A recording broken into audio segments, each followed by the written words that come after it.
I never thought the weirdest thing I'd find in my wife's underwear drawer would be a marriage certificate with my best friend's name on it, dated 3 years before we even met. My hands were shaking so bad I nearly ripped the paper, and all I could hear was the blood roaring in my ears.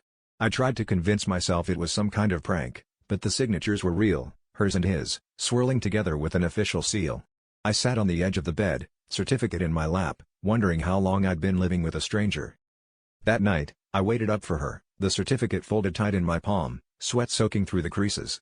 When she came in, I didn't bother with small talk. I just held it up and asked, "Explain."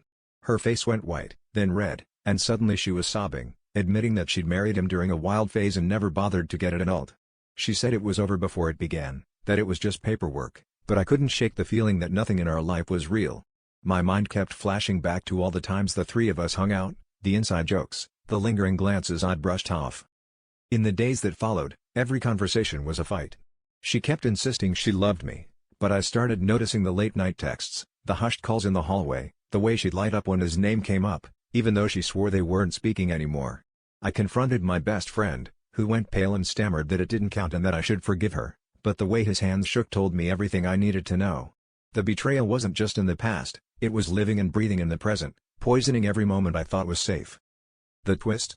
I realized the real reason I was furious wasn't just her secret marriage, it was that I'd always envied what they had. I'd watched them together for years and ignored the way I felt too much, even before I knew their history. I wasn't just angry at her or at him, I was angry at myself for wanting what they had, for being the outsider in my own relationship. Now, with the truth tearing us apart, I'm left asking myself if I ever really loved her, or if I just wanted to be part of their story.